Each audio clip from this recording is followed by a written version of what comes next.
दुख दर्द भाव के सब मिटे, सतगुरु चरण नित से। दुख दर्द भाव के सब मिटे, सतगुरु चरण नित से। गुरु भक्ति बिन कछु ना बने, नेहि सकल संतन कही। गुरु भक्ति बिन कछु ना बने। श्री सद्गुरु महाराज की जय। परमाराध्य सद्गुरु महाराज गुरुदेव महर्षि संत सेवी परमहंस जी महाराज कटिहार शहर के प्रबुद्ध सत्संग प्रेमी महानुभाव माता एवं बहनों, आज हम लोग कटिहार आश्रम में उपस्थित हैं। आज का जो आयोजन है गुरु भक्ति ने लीला अग्रवाल द्वारा है, और हमारे जो आदरणीय विजय बाबू हैं उनके जो सुपुत्र हैं विपेश अग्रवाल और उनकी बहू है शिखा अग्रवाल, उसकी द्वितीय शादी सालगिरह। बेटे और बहू के शादी सालगिरह को मनाने के लिए विजय बाबू और लीला अग्रवाल दोनों खुशी खुशी इस आयोजन को करने के लिए तैयार हैं। मुझे भी इस आयोजन में सम्मिलित होने का सौभाग्य प्राप्त हुआ, क्योंकि सत्संग बड़े भाग्य से मिलता है। सत्संग किसी निमित्त हो जाए, किसी कारण से मिल जाए तो जीव का उसमें सौभाग्य होता है, जीव बड़भागी होता है।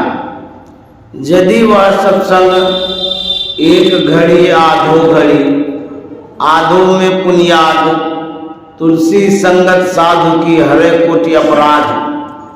यदि क्षण भर की सत्संगति हो जाती है उसका बड़ा महत्व है। जब हनुमान जी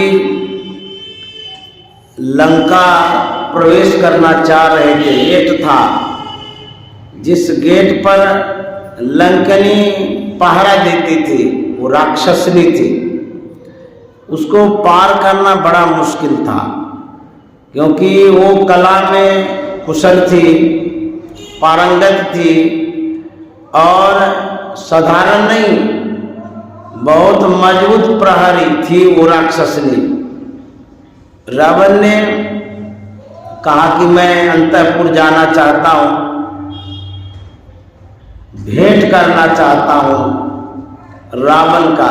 राक्षसनी कहते नहीं नहीं, अंदर जाना मना है, हम जाने नहीं दे सकते। बोले जाने दीजिए, जरूरी है। बोले कितना भी जरूरी हो हम अंदर जाने ही नहीं देंगे। तो हनुमान जी को गुस्सा आ गया, एक मुष्टिका मारा, एक गुस्सा में तो मूर्छित हो गई और रुधिर बमन करने लगी। वह जब होश में आती है, राक्षसनी कहती है तात स्वर्ग अपवर्ग सुख, धरी तुला एक अंग, ताइन तुली सकल मिली जो सुख लव सत्संग। यदि संत का मार्ग भी लग जाए तो वो भी सत्संग है। तो राक्षसनी कहती है कि आपने जो शब्द निकाला, मारपीट के समय क्या निकालेगा सब, कोई सत्संग थोड़ा कर रहे थे हनुमान जी। जहाँ झगड़ा मारपीट हो वहाँ सत्संग होता है, लेकिन हनुमान जी ने जो मारा, कुछ जो संवाद हुआ, जो तू मैं हुआ होगा, यही हुआ होगा और क्या होगा। जहाँ लड़ाई झगड़ा होता वहाँ सत्संग नहीं होता है।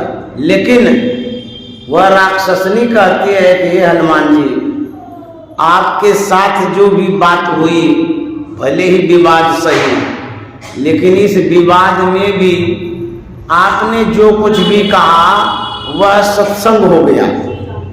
अब बुझिए तो कहता यह सत्संग आपके द्वारा जो हुआ, अर्थात आपने जो कुछ भी कहा, इसका कितना महत्व है। कहते हैं यदि आपके बातों को, विवाद वाला बात है तब भी कहते हैं, यदि आपकी बातों को एक तराजू पर रख दें और स्वर्ग वो एक तरफ रखें, तो वह स्वर्ग का जो सुख है आपकी बातों के बराबर नहीं कर सकता है।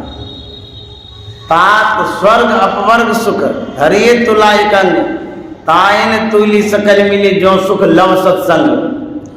सत्संग का जो प्रारूप है, जो रूप है, यह एक मंदिर में बैठेंगे तब ये सत्संग होगा, या बड़े महात्मा आएंगे तब सत्संग होगा, अथवा पंडाल बनेगा, माइक लगेगा, भीड़ भाड़ अधिक होगी तभी सत्संग होगा। नहीं नहीं, अरे सत्संग का मतलब होता सत्य का जो संग होता है, सत्य की जो चर्चा होती है, सत्य की जो बात होती है, उसी को सत्संग कहते हैं।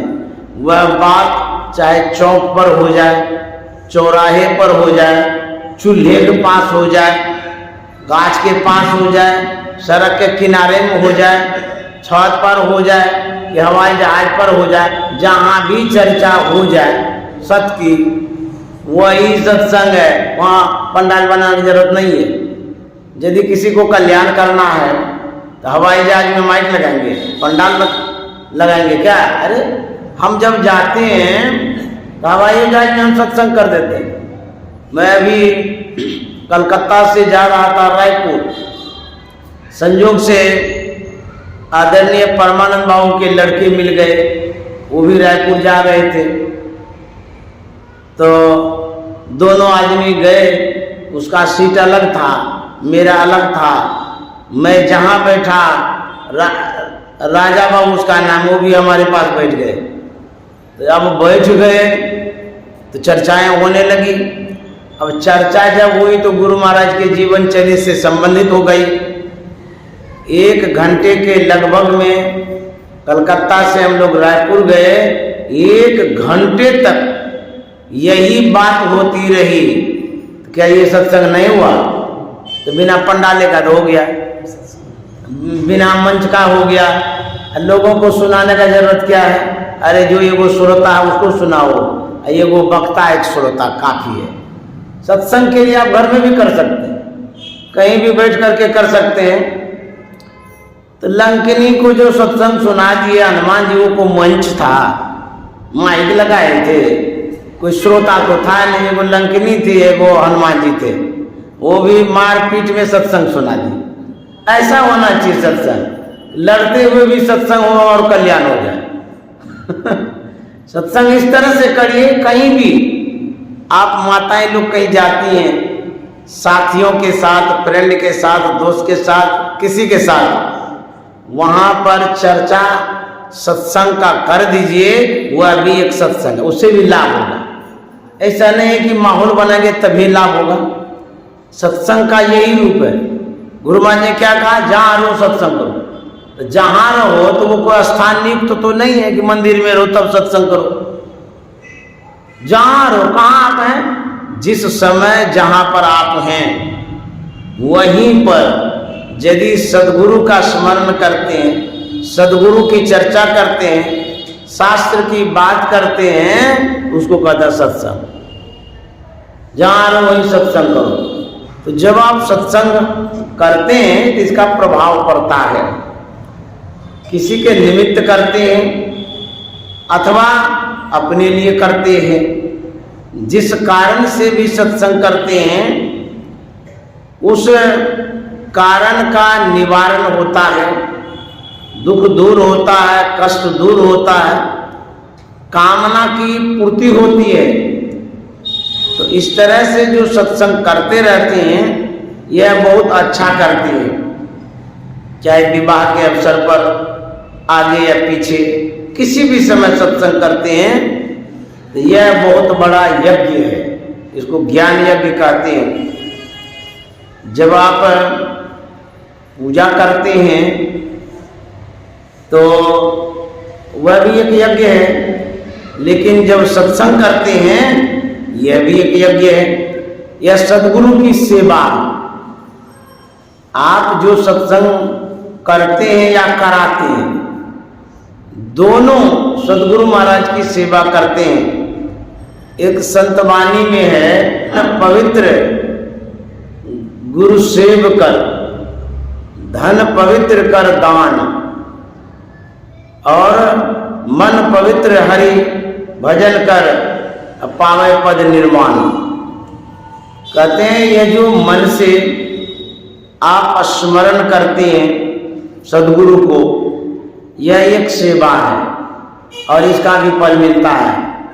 आप दान करते हैं, जो भी दान करें आप, जिन वस्तुओं का, रुपया हो, अन्न हो, अथवा गोदान हो, कुछ भी हो, कहते हैं यह जो दान करते हैं इससे धन की पवित्रता होती है, धन शुद्ध होता है। गुरु की सेवा जो करते हैं इससे मन पवित्र होता है। मन से सेवा आप करते हैं तो मन को भी पवित्र करिए, धन को पवित्र करिए, और भगवान नाम जो लेते हैं उससे भी चित्त आपका पवित्र होता है। इस तरह से यदि आप करते हैं तो कहते हैं पावे पद निर्वाण, आपको निर्वाण मोक्ष की प्राप्ति होगी। लेकिन सही ढंग से सेवा करेंगे तो। यह जो सत्संग है यह श्रवण ज्ञान है, यह एक सेवा है, लेकिन इस सेवा की एक सीमा, इस सेवा का एक अपना महत्व है, इस सेवा का एक क्षेत्र है। जैसे आप सत्संग कर रहे हैं, इससे श्रवण ज्ञान होता है, गुरु की सेवा है, लेकिन इस सेवा से निर्वाण नहीं प्राप्त हो सकता है। जो कहा गया पावे पद निर्वाण, लेकिन सत्संग नहीं करेंगे तो निर्वाण भी नहीं मिलेगा। अभी आप सत्संग सुन रहे हैं, सत्संग कर रहे हैं, यह सेवा सद्गुरु की है, सत्संग की है, इस यज्ञ की है, लेकिन इतने ही सेवा तक यदि आप सीमित हो जाएंगे तो तब पावे पद निर्माण नहीं होगा। इससे भी आगे सेवा है, क्योंकि धर्म कथा बाहर सत्संगा, अंतर सत्संग ध्यान अभंगा। ये जो अभी कथा सुन रहे हैं धर्म की कथा है, इस कथा से क्या होता है, ये बाहर सत्संगा है, बाहरी सत्संग है। तब एक और कथा है, अंतर की कथा, भीतर की कथा, ध्यान की कथा। जब आप ध्यान करेंगे वह भी एक कथे है, तब उससे पावे पद निर्माण होगा। तो कहते हैं कि यह जो कथा है यह बाह्य कथा है। जब अंतर की कथा में आप प्रवेश करेंगे, उन कथाओं को जब सुनेंगे तब निर्वाण मिलेगा। जब भगवान श्री राम और लक्ष्मण नागपाश में बंध गए थे, भगवान श्री राम के जितने योद्धा थे, भालू बंदर थे, सब के सब चिंतित हो गए, क्योंकि भगवान श्री राम ही मूर्छित हो गए हैं, बंधन में आ गए हैं, तो लड़ाई कैसे होगी, वही तो अगवा थे। सबके सब युद्ध बंद करके भगवान श्री राम के इर्द गिर्द चिंतित अवस्था में सोच कर रहे हैं। तब जाकर के उसी समय नारद मुनि आए, उन्होंने उस सभा को देखा तो सबके सब चिंतित हैं। पूछा गया कि आप लोग चिंता क्यों करते हैं, क्या हो गया है? बोले कि श्री राम नागपाश में बंध गए हैं, अब लड़ाई कौन करेंगे, हमारे जो अगवा हैं वही तो विपत्ति में पड़ गए हैं, दुख का यही कारण है, शोक का ये कारण है, इसीलिए हम लोग चिंतित हैं। नारद मुनि ने कहा था कि ये उपाय है। बोले क्या? विष्णु भगवान का जो वाहन है गरुड़, उसको यदि आप बुलाएंगे तो नागपाश से छूट सकते हैं, लेकिन समयाभाव था, बहुत कम समय था, तो किसको भेजा जाए? उसी में से हनुमान जी थे। हनुमान जी से कहा गया कि आप जाइए, विष्णु के वाहन को बुला के लाइए, तब इस दुख से मुक्ति हो जाएगी, नागपाश से छुट्टी हो जाएगी। हनुमान जी जाते हैं विष्णु भगवान के पास, आग्रह करते हैं, निवेदन करते हैं, भगवान श्री राम नागपाश में बंधे हैं, अपना वाहन दे दीजिए गरुड़ जी को, वो नागपाश से छुड़ा लेंगे। विष्णु भगवान ने कहा ले जाइए। हनुमान की जो गति थी, गरुड़ की भी उतनी ही गति थी। हनुमान जी वायु पे वेग से चलते थे, गरुड़ जी भी। दोनों हनुमान जी और गरुड़ जी आ रहे थे, आकाश मार्ग से आ रहे थे। जैसे ही वो धरातल पर उतरेंगे उसके पहले ही गरुड़ की नजर पड़ गई सांप पर, और सांप की नजर पड़ गई गरुड़ पर। एक दूसरे के दुश्मन होते हैं। जैसे ही सांप ने देखा गरुड़ जी को, वह नाग भाग गया। गरुड़ जी इस बात को देख लिए कि हमारी नजर पड़ते ही नाग भाग गया है। नाग पास से भगवान श्री राम तो छूट गए, लेकिन मोह पास में गरुड़ जी बंध गए। अब देखिए हम क्या कह रहे थे, भगवान श्री राम सामने में है, गरुड़ जी को मोह हो जाता है, संशय हो जाता है, कह रहे ये कौन भगवान है, हमारे आते ही बिना प्रयास का ही नाग भाग गया और ये अपने आप को नागपाश से छुड़ा न सके। जब भगवान श्री राम सामने में है, संशय रह ही गया। वो दर्शन किस काम का है? जिस दर्शन में अज्ञानता रह गई, शोक रह गया हो, संशय रह गया हो, तो वो असली दर्शन नहीं है। भगवान के दर्शन से दुख, शोक, कष्ट, मोह, अज्ञानता सब समाप्त हो जाता है। भगवान श्री राम तो वहीं पर हैं, वहां पर शोक हो रहा है, संशय हो रहा है गरुड़ जी को। गरुड़ जी पूछना चाह रहे थे, लेकिन मन में होता है कि यदि ये बात पूछेंगे कि भगवान श्री राम अपने आप को छुड़ा न सके, हमारे आते ही नाग भाग गया, तो सब मारवाड़ करेगा, इन लोगों को नहीं कुछ कहेंगे। मन में जो संशय था, उस संशय को लिए उस निवारण के लिए आगे बढ़ गए। वहां से चले, चलते चलते चलते विष्णु भगवान के यहाँ गए। वहां जिज्ञासा किया कि इस तरह से जब हम गए थे छुड़ाने के लिए, मेरे जाते ही नाग भाग गया, अब भगवान श्री राम छुड़ा न सके अपने आप को, ये कैसे हो गया?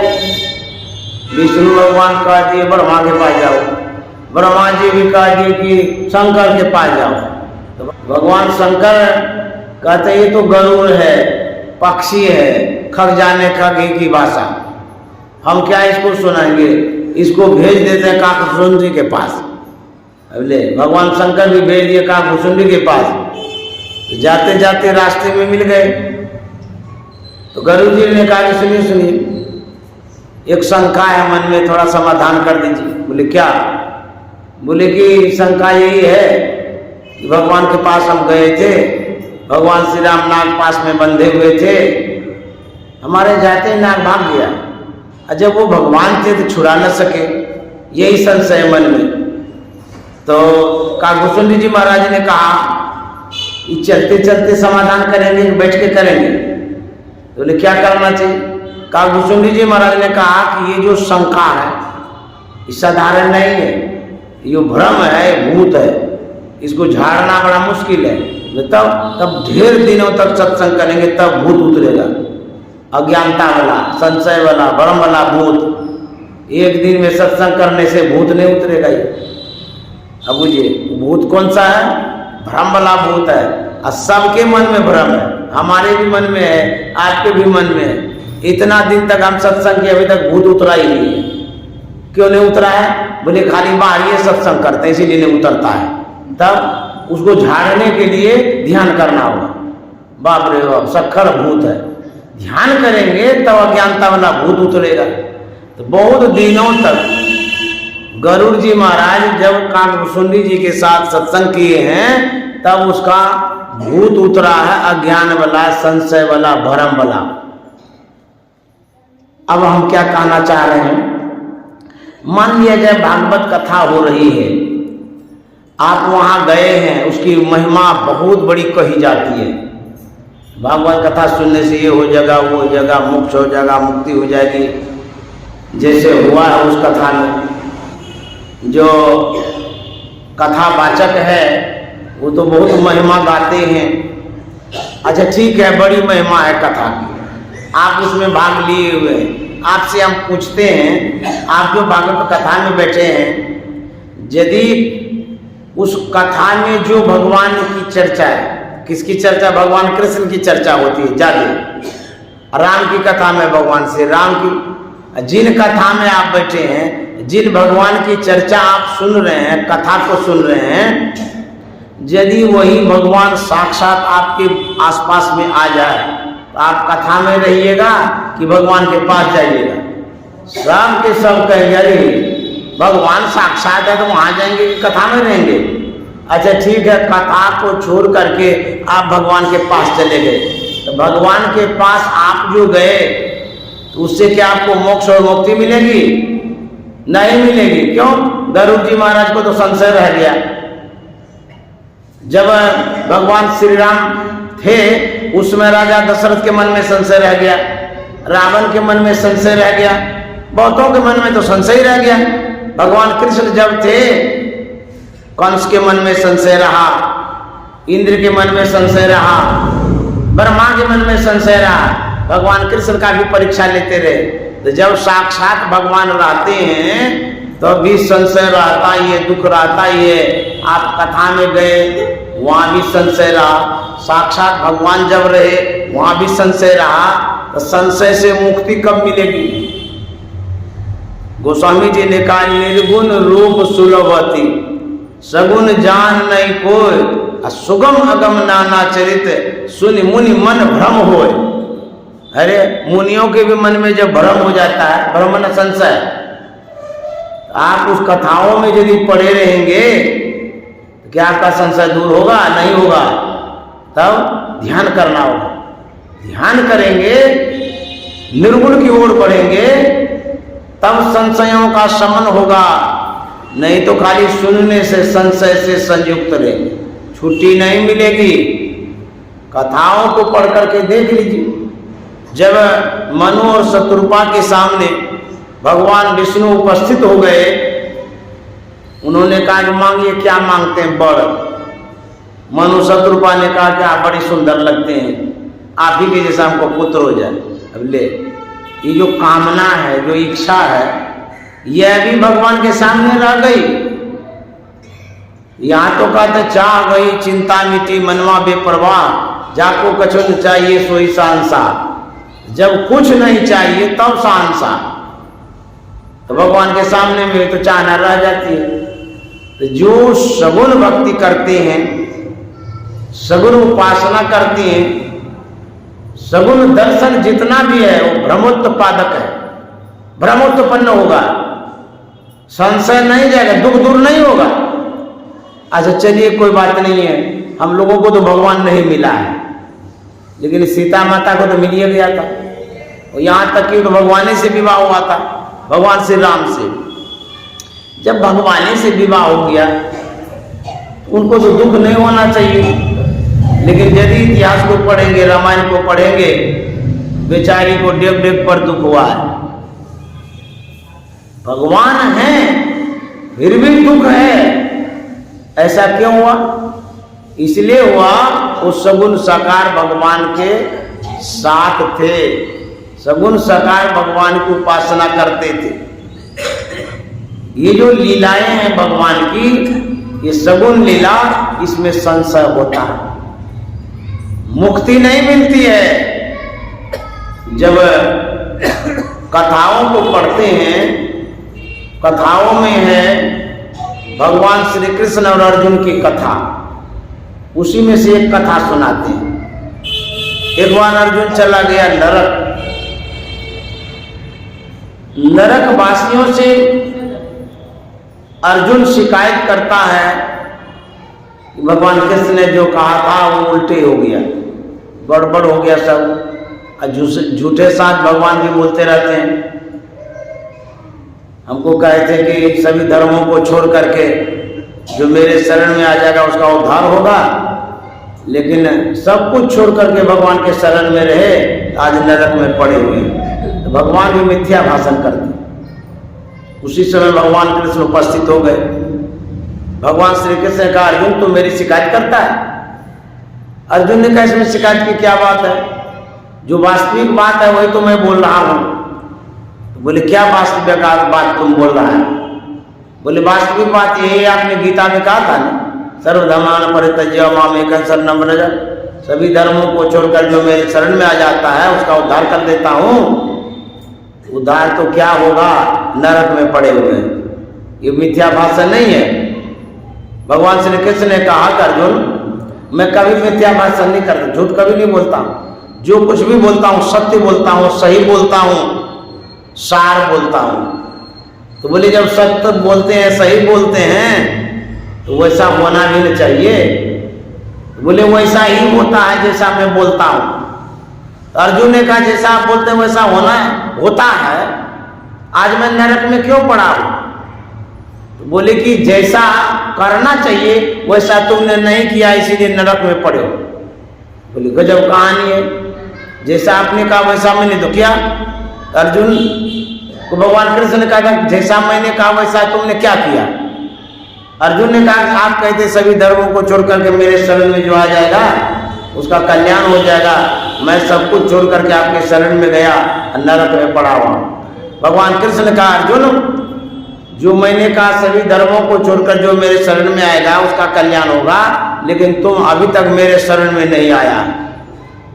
अर्जुन कहता बाप रे बाप, ऐसा भगवान झूठ बोलते हैं? हम तो शरण में थे, महाभारत की लड़ाई हो रही थी, भगवान के साथ थे, जंगल में गए थे तब भी साथ थे, हर वक्त तो शरण में थे।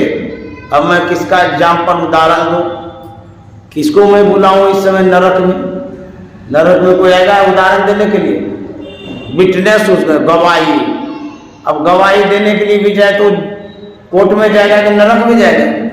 कहेगा नरक में गवाही देने चलिए, कहेगा बाप रे बाप नरक में हम गवाही दे रहे हैं, कभी नहीं जाएंगे। अर्जुन सोचता है अब किसको गवाही में बुलाएंगे। खैर छोड़िए उन बातों को। अर्जुन ने कहा कि भगवान गवाही तो अभी हम नहीं ला सकते हैं, लेकिन एक आप हैं एक हम हैं, इसी में फैसला हो जाए। बोले बोलो। अर्जुन ने कहा कि आप सामने में हैं, मैं आपके शरण में हूं, अब बतलाइए अभी भी आपके शरण में हम हैं तो मैं नरक में पड़ा हूं, सो क्यों? भगवान कृष्ण ने कहा अर्जुन तू अभी भी मेरे शरण में नहीं है। अर्जुन तो माथा पकड़ लिया कि बाप रे बाप, अब साक्षात सामने में है, अब कहता मेरे शरण में नहीं है। अर्जुन कहता है भगवान आप ऐसे कैसे बोलते हैं कि अभी भी आप हमारे शरण में नहीं है? तो भगवान कृष्ण ने कहा कि मैं सही बोलता हूं, तो अभी भी मेरे शरण में नहीं है। बोली बड़ा विचित्र बात है, तो शरण क्या होता है हमको समझा के कहिए। मैं तो शरण ही शरण में हूं और अभी सामने में भी आप हैं तब भी कहते शरण में नहीं है। शरण क्या होता है? भगवान कृष्ण ने कहा अर्जुन तू मेरे शरीर के शरण में है, मेरे शरण में नहीं। मेरा जो शरण है अव्यक्त है, अगोचर है, इंद्रियों से परे है। मेरा यही रूप है जो तुम देख रहे हो, ये तो सगुण साकार है, ये तो मेरा शरीर है, मैं ऐसा नहीं हूं। जैसा तुम देख रहे हो वैसा मैं नहीं हूं, जैसा मैं हूं उसके शरण में तुम नहीं है। बोले इतना साफ साफ आपको समझा देना चाहिए पहले। बोले मैं सब दिन साफे साफ समझाता हूं, अब तुम लोग नहीं समझो तो हमारा क्या दोष है। अब देखिए भगवान का शरण क्या है और हम समझ क्या रहे हैं। भगवान कृष्ण ने कहा इंद्रियों के द्वारा जो कुछ भी तुम चेष्टा करते हो, जिस शरण में तुम रहते हो वो मेरा शरण नहीं है। तब इंद्रियों से ऊपर उठ करके जब तुम आत्म शरण में हो जाओगे, मेरा जो रूप है अव्यक्त है, अगोचर है, इंद्रियों से परे है, उस दिन तुम्हारा कल्याण होगा। वही कहते हैं जब हम ध्यान करते हैं तो सब कुछ छोड़ करके जब आत्म स्वरूप में स्थित हो जाएंगे तब असली शरण होगा। इसी बात को समझना बहुत जरूरी है। गुरु महाराज की कथा है, प्रवचन कर रहे थे, उसमें एक पंडित जी आए थे। प्रवचन जब पूरा हो गया तो गुरु महाराज के पास गए। गुरु महाराज से उन्होंने कहा कि आप जो कुछ भी कहे अच्छा लगा, लेकिन एक बात का खटका रह गया है। गुरु महाराज ने कहा हमारी बात सुने अच्छा भी लगा, खटका भी रहा। खटका क्या रह गया? बोले कि आपके सत्संग में हम ठाकुर जी का स्थान नहीं देखे, ठाकुर जी को आपने नहीं पधराया, यही हमको बुरा लगा। सब कुछ तो बढ़िया रहा लेकिन ठाकुर जी को पधराए नहीं। गुरु महाराज ने कहा आपने सत्संग सुना ठीक से? बोले बहुत अच्छा से सुना, सब बात समझ में आ गई। तो बोले कि जो आपने सत्संग सुना वही ठाकुर जी था, उसी को मैंने पधरा दिया। ये सत्संग ठाकुर जी है, जहाँ आप बैठे हैं ये ठाकुर जी का अंग है। कहेंगे कैसे? अच्छा, जिसको आप ठाकुर जी कहते हैं वह ठाकुर जी कैसा होता है आपने देखा है? जिसको आपने ठाकुर जी मान लिया है वो ठाकुर जी असली नहीं है, भगवान असली नहीं है। तब वो कुम्हार ने बनाया है, कलाकार ने बनाया है। जो मूर्तिकार है उसने नाक आंख कान सब बना दिया है और उसी को आप ठाकुर जी कहते हैं। अच्छा, मान लिया जाए ठाकुर जी के मन में हो जाए कि भगवान राम नहीं बना करके हम उसमें सूर दे देंगे तो वो तो गणेश बना देगा, बांसुरी दे देगा वो कृष्ण हो जाएगा। तो जैसा मूर्तिकार चाहेगा वैसा ही बना देगा। तो जैसा जैसा वो कलाकार बनाता उसी को हम भगवान समझते हैं। वो भगवान नहीं है, वो तो किसी ने बनाया है। तो भगवान कौन है, कैसा है? गोस्वामी जी के विचार के अनुरूप में कह रहा हूं, खंडन नहीं करता हूं। देहि सत्संग निज अंग श्रीरंग भवभंग कारण शरण सुखारी। अब गोस्वामी जी कह रहे हैं क्या? हे भगवान हमको सत्संग दीजिए। उससे पूछा गया आप सत्संग क्यों मांगते? बेटा मांगते, बेटे मांगते, राजपाट मांगते, धन लक्ष्मी मांग लेते, सत्संग मांगते। सत्संग क्या होता है? तो गोस्वामी जी ने कहा है विनय पत्रिका में, यह सत्संग भगवान का निज अंग है। अब ठाकुर जी कैसा है वो आप लोग विचार कर लीजिए। भगवान का निज अंग सत्संग है, अर्थात भगवान ज्ञान स्वरूप है। ये गोस्वामी जी ने कहा है। भगवान कैसा है? ज्ञान स्वरूप है। जो हम लोग अभी चर्चा करते हैं ये भी ज्ञान की चर्चा है। तो चर्चा भगवान का करते हैं, यही भगवान है। दूसरी बात और हमारे गुरु महाराज ने कहा है कि जो ज्योति है, प्रकाश जिसको कहते हैं, और जो शब्द है, तो ज्योति और शब्द के विषय में भगवान के लिए गुरु महाराज ने कहा कि ज्योति बायां हाथ है, शब्द दाहिना हाथ है। ज्योति भगवान का रूप है और शब्द भी भगवान का रूप है। अब विचार करिए कि भगवान कैसा है। किस भगवान को आप देखने के लिए जाते हैं? भगवान कैसा है? प्रकाश स्वरूप है, शब्द स्वरूप है। इसी भगवान की चर्चा हम लोग करते हैं, लेकिन सर्वसाधारण समझते नहीं। जो मंदिर में देखते हैं उसी को भगवान कहते हैं, कहेंगे वो भी तो भगवान है, लेकिन वो बनाया हुआ भगवान है। और जो गुरु महाराज का तो वो नेचुरल भगवान है, प्राकृतिक भगवान है।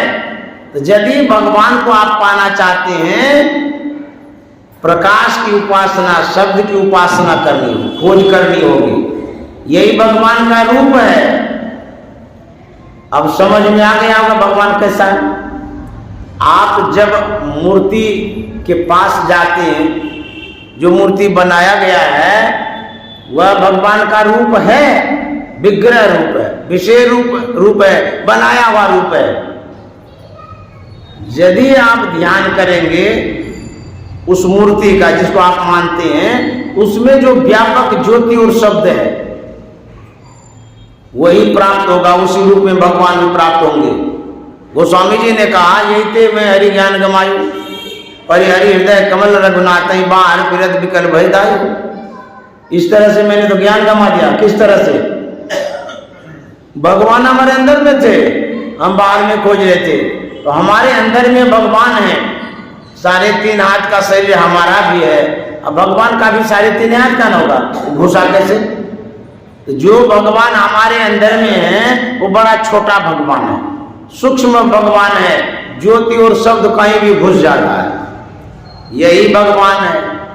जब आप ध्यान करेंगे तब जो असली भगवान है उसकी प्राप्ति होगी। कबीर साहब ने कहा, गुड़ बागुड़िया सुप सुपलिया तज दे बुध लड़कियां किरण की, करो जतन सके साई मिलन। ये बाहर में जो प्रयत्न करते हैं, कदे गुड़वा गुड़िया का खेल है, बच्चा जिसे ने खेलता रहता है, वैसे ही जो कुछ बना दिया गया है रूप जगत में, संसार में, वो बच्चे की तरह आप खिलौना की तरह खेलते रहते हैं। लेकिन एक बात यह सत्य है, जब तक सगुण भक्ति नहीं करेंगे, अर्थात जो आप देख रहे हैं जिस भगवान की मूर्ति है, जिस रूप को आप देख रहे हैं, उसकी भक्ति प्रारंभ नहीं करेंगे तो उसके वास्तविक रूप में नहीं जा सकते। तो गुरु महाराज ने सपोर्ट दिया है, सहयोग दिया है, समझाया है कि जो सगुण भक्ति है वो पैर है। अब पैर काट के कोई चलना चाहे चल जाए, बड़ा मुश्किल है। और निर्गुण भक्ति गला है, तो पैर से चलना है और गला से जीना है। इसीलिए गुरु महाराज ने कहा, जो बाह्य प्रतीक है, प्रतिमा, जो मूर्तियां हैं वो भी प्रणम्य हैं, आदरणीय हैं, भक्ति प्रारंभ करने के लिए जरूरी है। मानिए गंगा जी में कोई गिर गया हो, अब पार होना चाहेगा, उसी जल का सहारा लेगा ना, आगे का जल पीछे करेगा, होते होते किनारे चला जाएगा। तो हमारे गुरु महाराज ने कहा, यह जो संसार है नाम रूपात्मक है, नाम रूप से संसार बना हुआ है। आप सहारा किसका लीजिएगा? यदि स्थूल सगुण का सहारा नहीं लीजिएगा तो निर्गुण का तो है पता नहीं। तो प्रारंभिक अवस्था में अभ्यास करने के लिए, सीखने के लिए ये मूर्ति पूजा जरूरी है। इसी पूजा में यदि लगे रहेंगे तो ये पूजा भूजा हो जाएगा, बेकार हो जाएगा। तो सहारा लेने के लिए, अवलंब लेने के लिए मूर्ति ध्यान जरूरी है, मूर्ति पूजा जरूरी है। अब मूर्ति पूजा में पड़े रहना नहीं है, क्योंकि मूर्ति के पार भी तो जाना है, निर्गुण सगुण के पार, सत असतों के पार में, सब नाम रूप के पार में। तो पार जाएंगे, छोड़ेंगे तब नहीं। अब नाव पर बैठे हैं, किनारा लग गया कि नहीं, नाव को हम छोड़ भी नहीं करेंगे, उतर भी नहीं करेंगे, अब उसी नाव में घूमते रहो जीवन भर। कोई बच्चा है, वह पढ़ने के लिए गया, पढ़ाई अच्छी लगी, मास्टर भी अच्छा लगा, स्कूल भी अच्छा लगा, वह बच्चा मशगूल हो गया पढ़ने में, और एग्जाम का समय आता है, एग्जाम देगा तब न दूसरा वर्ग में जाएगा। वो बच्चा कहेगा नहीं नहीं, हम एग्जाम नहीं देंगे, पहले वर्ग में ही हम सब दिन पढ़ेंगे, हमको अच्छा लगता है, इसको हम छोड़बे नहीं करेंगे। क्या दूसरे वर्ग का ज्ञान होगा बिना छोड़े? तो छोड़िएगा नहीं तो दूसरा वर्ग में कैसे जाएगा, तीसरा चौथा वर्ग में कैसे जाएगा, आइए बीए में पीएचडी कैसे करिएगा? तो छोड़ना जरूरी है ना। उसी तरह से जो भक्ति करते हैं, भक्ति में जो सगुण साकार की भक्ति है, उसको सहारा लेकर के छोड़ते हुए चलते जाना है, आगे बढ़ते जाना है। नहीं छोड़ेंगे तो फिर मुश्किल हो जाएगा। एक बार गुरुदेव महर्षि संत सेवी जी महाराज गए थे दिल्ली स्वास्थ्य लाभ के लिए। आँख कान गला का डॉक्टर था, चेकअप कराया गया, उसने देखा भाला, बड़ा अच्छा सुझाव सलाह दिया। डॉक्टर साहब बड़े श्रद्धालु थे। गुरुदेव को देख करके उन्होंने कहा कि बाबा आप कौन देवी देवता का उपासना करते हैं? तो गुरुदेव ने कहा, महर्षि संत जी महाराज ने कहा, मैं एक ईश्वर की उपासना करता हूं। डॉक्टर साहब ने कहा, मैं भी उपासना करता हूं। तो गुरुदेव ने कहा, आप किन की उपासना करते हैं? बोले, मैं देवी देवता की उपासना करता हूं। तो गुरुदेव ने कहा, किन देवी देवता का? बोले, बहुतों का करता हूं। तो गुरुदेव ने कहा, बहुतों में तो 33 करोड़ देवी देवता, किसका करते हैं? बोले, नहीं, उतना का नहीं करता हूं, थोड़े का करता हूं। तो बोले कि थोड़े में कुछ का तो नाम होगा ना। तो जो उनके समझ में था, हनुमान जी, गणेश जी, लक्ष्मी जी, दुर्गा, काली आदि कुछ देवता का नाम बता दिए। और उसके बाद क्या कहते हैं, ठीक करता हूँ ना। तो गुरुदेव ने कहा, आप देवी देवता की पूजा करते हैं तो ठीक है करते हैं, लेकिन सबकी जो करते हैं ये ठीक नहीं करते। तो बोले कि बाबा नहीं करेंगे तो ठीक नहीं होगा। तो गुरुदेव ने कहा, आप सबकी तो नहीं कर पाएंगे, 33 करोड़ देवी देवता कुछ का करते हैं, कुछ में भी अच्छा मान लिया जाए आप इलेक्शन में खड़े हो गए, आपके विपक्षी भी तो हैं, वोट गिराया गया, आपके तरफ 1 करोड़ वोट गिर गया मान लेते हैं, और दूसरे की तरफ 32 करोड़ गिरा, किसकी जीत होगी? बोले तो 32 करोड़ वाली की होगी। तो गुरुदेव ने कहा, आप तो कुछ देवता को मानते हैं और देवता तो आपके विपक्ष में हैं, आपका क्या हालत होगा सो बताइए। अरे मानना ही चाहते हैं सबका मानिए। अच्छा, घर परिवार में 5-6 परिवार हैं, आप एक को बहुत मानते हैं और सबको नजरअंदाज करते हैं तो बुरा नहीं लगेगा? उसी सदस्यों में कोई भी हो, सबको मानते हैं, एक को नहीं मानते तो उसको बुरा लगेगा, और जागे को बुरा लगेगा। कहीं सब मिल करके आपको पछाड़ने लगे तो घर से आप ही को बाहर कर देगा। तो डॉक्टर साहब को कहा गया कि आप जो उतने को नहीं मानते हैं, कम को मानते हैं, तो कहीं वो रुष्ट हो जाएंगे तब क्या होगा आपका? बोले नहीं, सब दिन मानते आए हैं, हमारे पिताजी परदादा वगैरह सब मानते आए हैं तो हम भी मानते आ रहे हैं। बोले मानते आ रहे हैं तो ठीक है कर रहे हैं, लेकिन सबको जो नहीं मानते ये गड़बड़ करते हैं ना। बोले सबको कैसे माने, सबका तो नाम याद है। अब 33 करोड़ का यदि नाम लेना शुरू करेंगे, गरीब देखिए शायद 33 करोड़ नाम लेने में दिन भर लग जाएगा। अब पूरा होगा कि नहीं होगा हमको नहीं पता है। अच्छा, 33 करोड़ देवता देखे हैं, लेकिन कहाँ देखे हैं? तब 2-4 को देख लिए, मान लिए हैं, और सब बेचारे को भटका दिए। सब कोई गधा लेके आएगा ना, बांध लेके आएगा तब पछाड़ देगा आपको। डरिए सबसे, सबको मानिए, सबको लड्डू चढ़ाइए। 33 करोड़ नहीं है तो कुछ चढ़ा दीजिए, 1 करोड़ को चढ़ा दीजिए कि बाप रे 1 करोड़ लड्डू हम कहाँ से लेंगे, पैसा कितना लगेगा? तो फिर एक आदमी को हनुमान जी को लड्डू खिलाते हैं और सबको पानी में पिलाते हैं, हालत खराब हो जाएगा। इसीलिए ऐसा मत करिए। डॉक्टर साहब समझ ही नहीं रहे थे। तब गुरुदेव ने कहा, डॉक्टर साहब आप जिस पद पर हैं यह पद कैसा है, इसके पूर्व जो थे वो पद कैसा था? डॉक्टर साहब ने कहा, अभी तो मैं स्पेशलिस्ट है, नाक कान गला के। पहले जनरल थे, सर्जन थे, सबका इलाज करते थे, जनरली इलाज करते थे, MBBS थे पहले, अभी तो नामी ग्रामी डॉक्टर हो गए। तो गुरुदेव ने कहा, डॉक्टर साहब जब आप सबका इलाज करते थे तब तो MBBS थे, अभी एक का इलाज करते हैं, स्पेशलिस्ट हैं। ठीक उसी तरह से सब देवता को मानते रहिएगा तो MBBS बने रहिएगा, एक ईश्वर को मानिएगा तो स्पेशलिस्ट बने रहिएगा। तो डॉक्टर साहब ने कहा, वाह बड़ा अच्छा है, तो मैं एक को क्यों नहीं मानूं? गुरु पूजे सब देव न पूजे, गुरु पूजा सब पूजा, प्रथम देव गुरुदेव जगत में और न दूजो देवा। एक की पूजा करिएगा सबकी पूजा होगी, और सबकी पूजा करिएगा किसी की पूजा नहीं होगी।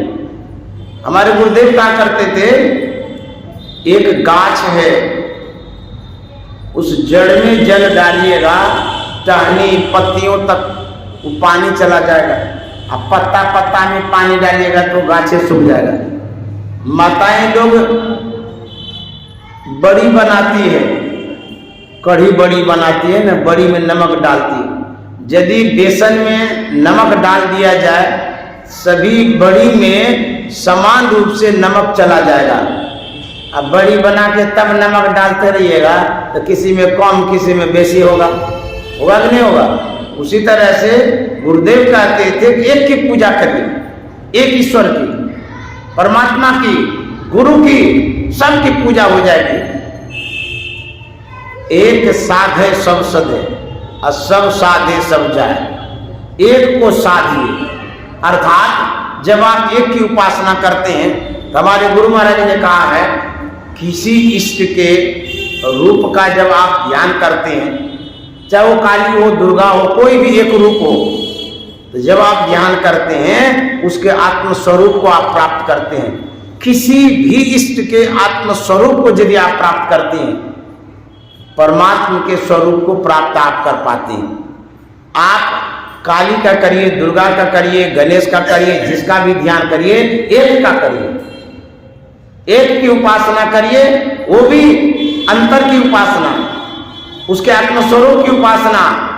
अथवा यदि आप नहीं कुछ समझते हैं तो सब का छोड़ दीजिए, किसी का मत करिए, लेकिन गुरु युक्ति लेकर के आप अपनी आत्मा का ध्यान करिए। आप अपने की पहचान करिए तो परमात्मा की पहचान, चाहे देवता का आत्मा हो कि आपका आत्मा हो, सबका आत्मा एक ही है। तो गुरु महाराज ने कहा जो बिंदु ध्यान करते हैं आप, एक आत्म तत्व की प्राप्ति होती है, उसमें कोई देवता नहीं है। बिंदु ध्यान में कोई रूप नहीं है, न गुरु का है, न काली का है, न दुर्गा का है, न राम है, न कृष्ण है। बिंदुओं के रूप ही नहीं है। तो जब आप बिंदु ध्यान करते हैं वहां तो सब रूप छूट जाता है। तो वहां जब सब रूप छूट जाता है तब तो आप कहेंगे बाप रे बाप सब छूट गया, तो गुरु महाराज भी छूट गए। तो रूप ध्यान में सब रूप को छोड़ना ही पड़ेगा। जब रूपे ध्यान में रहेंगे तो फिर आपकी उपासना पूरी नहीं होगी। तो गुरु का जो रूप है, जिस रूप को आप देख रहे हैं उसको छोड़ना होगा, लेकिन गुरु का जो विग्रह रूप है, विशेष रूप है, वो बिंदु भी है। अब बिंदु रूप में गुरु को मानिए, बिंदु रूप में भगवान को मानिए, ईश्वर को मानिए, परमात्मा को मानिए, आत्मा को मानिए, वहीं से प्रारंभ करिए। बिंदु रूप से आपकी जो उपासना प्रारंभ हो जाती है वो ईश्वर की उपासना, एक की उपासना, आत्मा की उपासना, एक तत्व की उपासना शुरू हो जाती है। एक तत्व दृढ़ाभ्यासात् यावन विजितम मन प्रक्षीण चित्त दर्पस्य निगृहीतेन्द्रियत विषय। वह एक तत्व बिंदु है, उस बिंदु का जो ध्यान करते हैं, एक तत्व परमात्मा का ध्यान करते हैं, एक ईश्वर का ध्यान करते हैं, एक गुरु का ध्यान करते हैं। तो बिंदु ही सब कुछ है, वहां से प्रारंभ करिए। यही असली ध्यान है, यही असली पूजा है, यही असली यज्ञ है, यही असली सत्संग है, ये अंतर का सत्संग है, बिंदु ध्यान। तो अब समझ में बात आ गई होगी। तो मैं अब वाणी में विराम दूंगा, क्योंकि अब समाप्त करना जरूरी है, समय होने वाला है। तो हमारे जो विजय बाबू हैं उनको सभी तरह से विजय मिले, ये शुभकामना। अब जो भी इच्छा होगी उस पर विजय मिले। इच्छा भी बढ़िया बढ़िया होगी, खराब तो नहीं होगी विजय बाबू की। तो विजय बाबू को विजय मिले, ये शुभकामना है। और जो गुरु भक्ति लीलाबाई हैं उनके लिए भी शुभकामना है, क्योंकि उन्होंने ही हमको बुला करके लाया सत्संग के लिए। मुझे जैसा आता है वैसा ही कहता हूँ, जो स्मरण में रहता है वही मैं बोलता रहता हूँ। जो मुझे आया वही आपके सामने सेवा में रखा। लोग जो इतनी तादाद में आए, लीलाबाई की श्रद्धा भक्ति के कारण आए। इन्होंने संगठित करके लाया, बुलाया। और आप लोगों की विशेषता को मैं देखता हूँ, मंगलवार हो या ना हो, लेकिन आप लोग जिस दिन आ जाते हैं उसी दिन मंगल मंगल कर देते हैं। आप लोगों के आने से पता ही नहीं चलता कि मंगल है कि बुध है कि इतवार है, क्योंकि मंगल ही मंगल हो जाता है। इतने तादाद में जाते हैं। आज वैसे रविवार है तब भी मंगल है, और जीवन के लिए मंगल जरूरी है। तो मंगल मैं मंगल कर्ण बिनमो बारंबार, सबका मंगल हो। श्री सद्गुरु